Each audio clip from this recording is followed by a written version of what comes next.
सो hello guys, जय हिंद and welcome back to Stand Up Classes. So कैसे हैं आप सब? उम्मीद करता हूं अच्छे होंगे। सो फाइनली आप सभी के डिमांड पे एक और बहुत ही महत्वपूर्ण वीडियो लेकर के आ चुका हूं।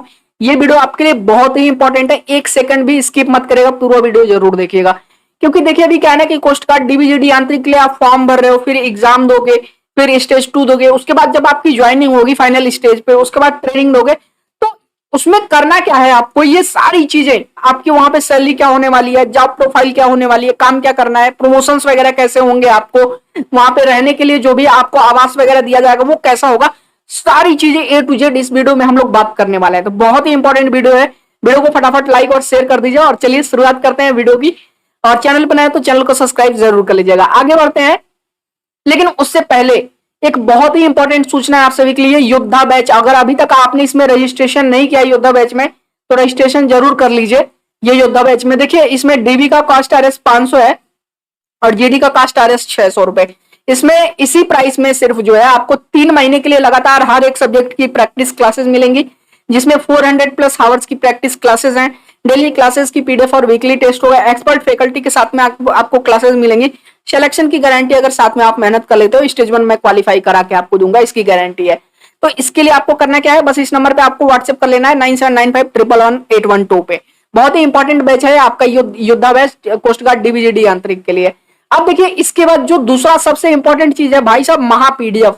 महापीडीएफ के 2 सक्सेसफुल संस्करण के बाद तीसरा संस्करण आ रहा है 3.2। बहुत ही लाजवाब किताब है, मतलब जिस तरह के क्वेश्चंस इंक्लूड किए गए ना, आप देखोगे तो मजा आ जाएगा आपको। ये सारे के सारे अभी जस्ट आपका जो प्रीवियस एग्जाम हुआ है, बिल्कुल उसी पैटर्न पे ये सारे जो है आपके पेपर्स इसमें महापीडीएफ 3.2 में तैयार किए गए हैं हर सब्जेक्ट के लिए। तो ये आपका कब आ रहा है? 28 सितंबर को। इसका इंतजार कीजिए। जैसे ही 28 सितंबर को आएगा वीडियो, तो मतलब मैं रोज कर ही रहा हूं, आपको बता दूंगा। आप 28 सितंबर को लेने के लिए तैयार रहिए, उसके बाद अपनी तैयारी आगे बढ़ाते रहिएगा। तो फाइनली ये योद्धा बैच भी ज्वाइन कर लीजिएगा। आपको कुछ नहीं करना, इस नंबर पे व्हाट्सएप कर लीजिएगा, सारी जानकारी वहां पे मिल जाएगी। आगे बढ़ते हैं अपनी वीडियो की तरफ और सबसे मेन पॉइंट पे बात करते हैं। सबसे पहले हम लोग देखेंगे भाई साहब जॉब प्रोफाइल को। आपकी डोमेस्टिक ब्रांच यानी डीवी, जीडी और यांत्रिक, तीनों का जॉब प्रोफाइल देखेंगे कि क्या सबसे पहले आपको वहां पे काम करना होगा।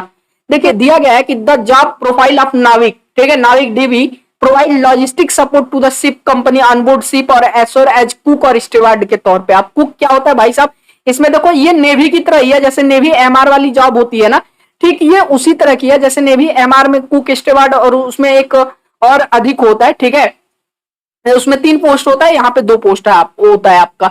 इसमें जो पहला कुक वाला होता है, लिखा गया they would be required to prepare food, आपको खाना तैयार करना होगा, ठीक है, बनाना होगा मेनू के हिसाब से, बोथ वेजिटेरियन और non vegetarian, including handling of meat products, जितने भी प्रकार के आपके मीट प्रोडक्ट्स और साथ ही में जो भी आपके ये फूड प्रोडक्ट्स होंगे, ठीक है, उन सबकी हैंडलिंग भी करनी होगी।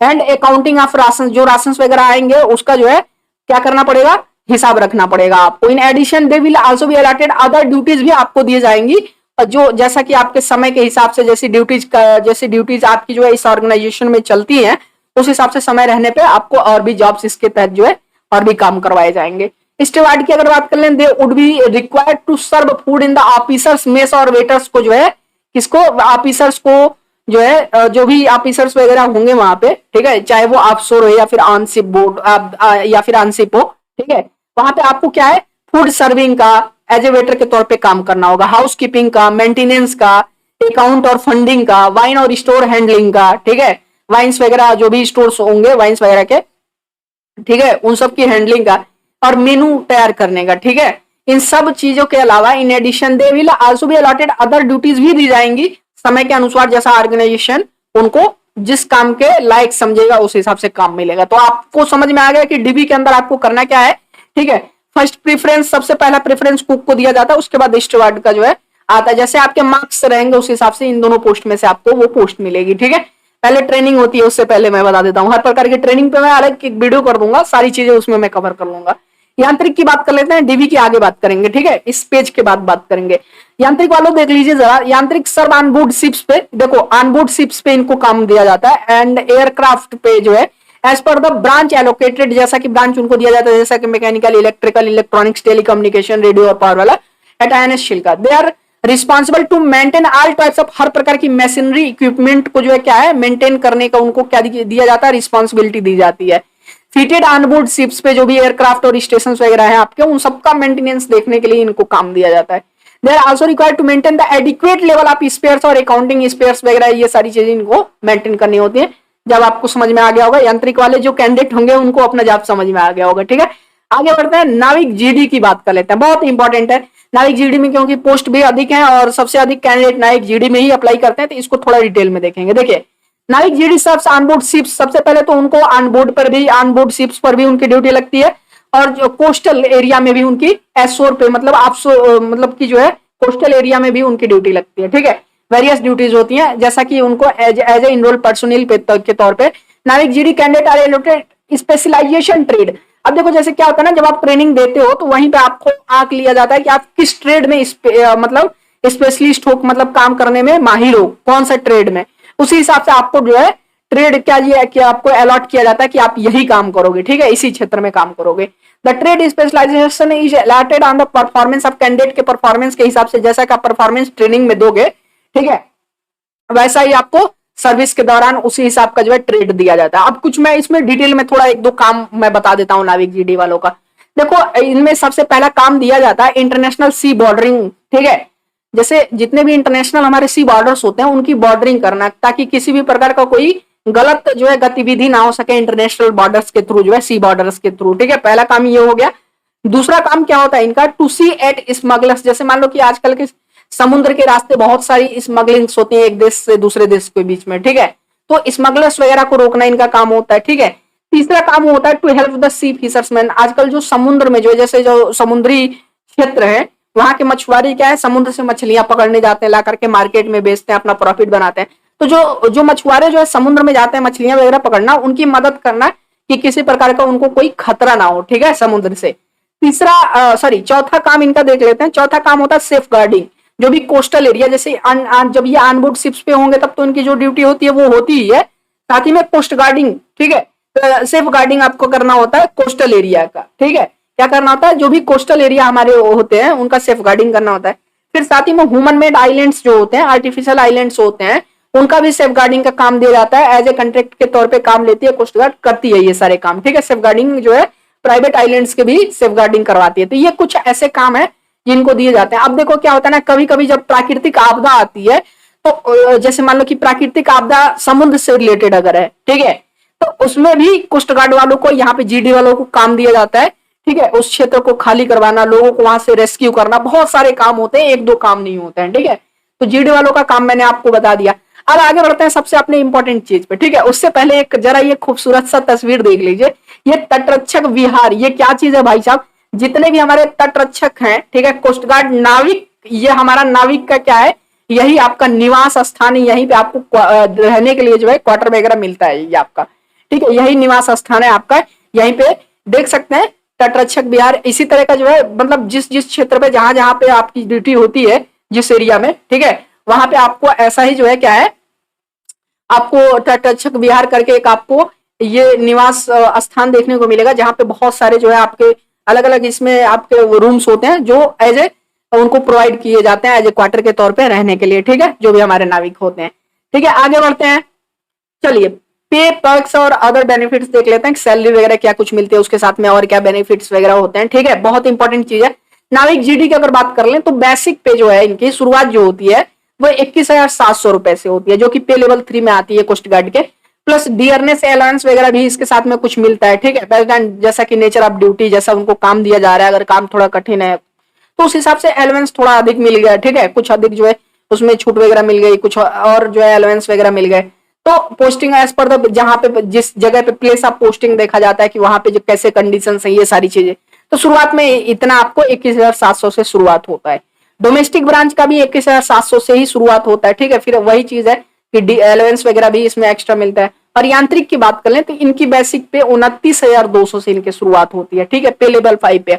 और इसके अलावा इनको जो है 6200 रुपए जो है भी दिया जाता है, यू विल बी पेड, यांत्रिक पे के तौर पे एक और पेमेंट मिलता है 6200 रुपए मंथली है, प्लस डियरनेस अलाउंस और अदर अलाउंस जो भी होता है वो आपके नेचर ऑफ ड्यूटी पे वो करता है, डिपेंड करता है, उस हिसाब से आपको मिलता है, ठीक है। अब इसके अलावा एक चीज और मैं बता देता हूं, अब तो ये आपका हो गया कि जब से आप ज्वाइनिंग कर लेते हो, ठीक है, ट्रेनिंग के बाद जब ज्वाइनिंग हो जाती है तभी आपको सैलरी मिलती है। अब सबसे इंपॉर्टेंट मेरी बात सुन लो, देखो जब आप ट्रेनिंग पीरियड में होते हो ना भाई साहब, ठीक है, ट्रेनिंग जितनी भी 6 महीने 8 महीने जितनी भी जो भी ट्रेनिंग पीरियड होती है, उसमें मैं ट्रेनिंग पे अलग वीडियो करूंगा, मैं फिर से आपको बता दे रहा हूं। तो ट्रेनिंग पीरियड के दौरान क्या होता है भाई साहब, 14,000 से लेकर के 15,000 के बीच में जो है समथिंग मंथली के रूप में जो है आपको सैलरी दी जाती है। ऐसा कोई दिक्कत नहीं है, आपको ट्रेनिंग के दौरान भी सैलरी मिलती है 14,000 से लेकर के ऐसे समथिंग में, और कुछ अलाउंस वगैरह भी उसके साथ में मिलते हैं। चलो अगला देखते हैं प्रमोशंस वगैरह कैसे होते हैं, ये इंपॉर्टेंट होता है। अभी मैं आगे बढ़ूंगा, सारी चीजें लाइन बाय लाइन समझाऊंगा। थोड़ा ये देख लो, प्रमोशंस जो होता है वो आपके 8वें, ये जो पे लेवल 8 है यहाँ तक एग्जिस्ट करता है, जिसको प्रधान अधिकारी या फिर प्रधान सहायक इंजीनियर बोलते हैं। ठीक है, उनका पेमेंट, लास्ट पेमेंट आपको 47,600 रुपए प्लस जो है यांत्रिक को, अगर यांत्रिक है वो कैंडिडेट तो 6200 रुपए उसको अलग से मिलते हैं। ठीक है, केवल यांत्रिकों को। फिर विद अदर डियर अलाउंस कुछ अलग छूट भी इसमें मिलती है। ठीक है, promotions to the officer cadre, अगर ऑफिसर कैडर पे आपका प्रमोशन हो जाता है तो वो आपके परफॉर्मेंस पे डिपेंड करता है कि आपका परफॉर्मेंस होगा कि नहीं होगा। ठीक है, अभी आगे मैं दिखाऊंगा। ठीक है, जैसे अब देखो अदर बेनिफिट्स में क्या क्या है भाई साहब, फ्री राशन, इसमें क्या क्या बेनिफिट्स, अदर इसके बेनिफिट्स क्या क्या है। फ्री राशन आपको मिलता है। ठीक है, clothing as per existing rules के अकॉर्डिंग जो भी क्लॉथिंग वगैरह होती है आपकी, कपड़े फ्री मिलते हैं आपको, फ्री मेडिकल ट्रीटमेंट आपको मिलता है, और फैमिली इंक्लूडिंग डिपेंडेंट पेरेंट्स, आपकी फैमिली को, जैसे मान लो आपके बच्चे, पत्नी, और साथ ही में जो आपके डिपेंडेंट पेरेंट्स जैसे माता पिता अगर आपके ऊपर निर्भर हैं। ठीक है, गवर्नमेंट एकोमोडेशन फॉर सेल्फ, और मतलब गवर्नमेंट के द्वारा जो सुविधाएं दी जाती हैं वो हर प्रकार की सुविधा सेल्फ और फैमिली के लिए भी जो है आपको मिलती है एक्सटेंडेड पॉलिसी के तहत। अब 45 दिन का अर्न्ड लीव, आपको 45 दिन का ये छुट्टी तो मिलता ही है, एंड 8 डेज काजुअल लीव भी आपको मिलता है। जैसे मान लो कि काजुअल लीव मतलब कोई घटना वगैरह हो गई, मतलब काजुअल लीव का मतलब अर्जेंट लीव एक तरह से समझ लो। ठीक है, with leave travel concession LTC for self and family dependent parents, leave travel वगैरह भी अलग से मिलती है इसमें। ठीक है, फैमिली एंड डिपेंडेंट पेरेंट्स जो भी होते हैं आपके, ठीक है, वो गवर्नमेंट रूल्स के अकॉर्डिंग ये सारी चीजें आपको मिलती हैं। ठीक है, छुट्टियों पे जाने होने के लिए। चलो, कंट्रीब्यूटरी पेंशन स्कीम के तहत CPS and gratuity and retirement पे आपको पेंशन सीपीएस के अकॉर्डिंग भी मिलता है। ये कंट्रीब्यूटरी पेंशन स्कीम है जो, इसमें आपको रिटायरमेंट पे पेंशन भी मिलता है, लेकिन ये गवर्नमेंट के रूल के अकॉर्डिंग, अगर गवर्नमेंट अपना रूल चेंज करती है, ठीक है, तो वो फिर नहीं मिलेगा आपको आगे। कैंटीन फैसिलिटीज तो भाई साहब है ही, और साथ में अदर लोन फैसिलिटीज वगैरह भी हैं। ठीक है, और फिर ईसीएचएस मेडिकल फैसिलिटी आपको मिलता है रिटायरमेंट के बाद। ठीक है, मतलब ईसीएचएस ये गवर्नमेंट का एक प्रकार की मेडिकल फैसिलिटी है। ठीक है, जो रिटायरमेंट के बाद हर किसी को मिलता है, वहां पे जहां पे लगभग जो है हर प्रकार की फ्री मेडिकल ट्रीटमेंट दी जाती है स्वास्थ्य से संबंधित, सिर्फ आपको ही नहीं आपके परिवार को भी।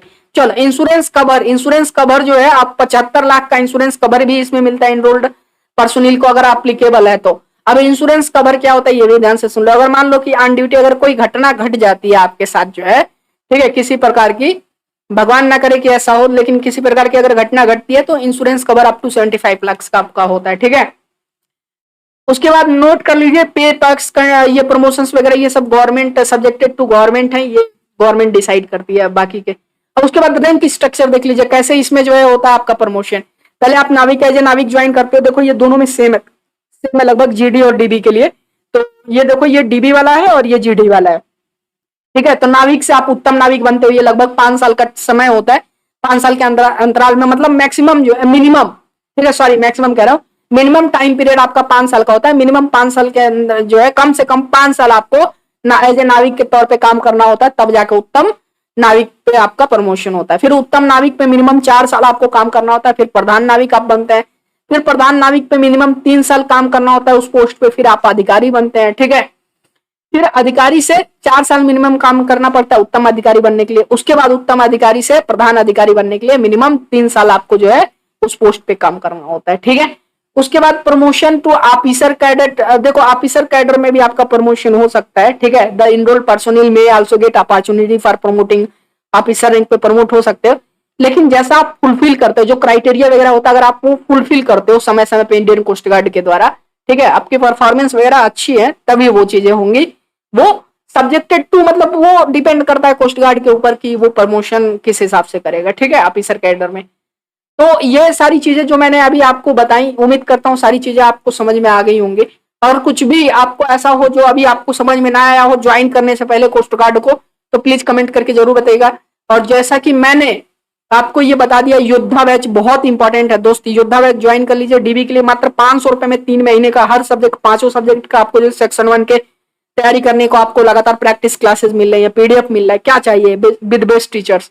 और जीडी के लिए पूरे 3 महीने के लिए आपको 600 रुपए में जो है क्या है योद्धा बैच मिल रहा है। और 600 रुपए में आपको सेक्शन 1 और सेक्शन 2 कौन देता है, कौन देगा भाई, इन सारे जो है सब्जेक्ट्स की आपको जो है प्रैक्टिस क्लासेस, आप खुद बताओ। ठीक है, तो आप इस नंबर पे व्हाट्सएप कर लीजिएगा। इसके अकॉर्डिंग महापीडीएफ 3.0 भाई साहब 28 सितंबर को आ रहा है, भूलिएगा मत, इंतजार करिए, इसको लेना है, तैयारी करना है, यही किताब आपके एग्जाम में आग लगाएगी। चलिए फिर मिलता है एक नए वीडियो में, तब तक के लिए आप सभी को बहुत सारा प्यार। चलिए।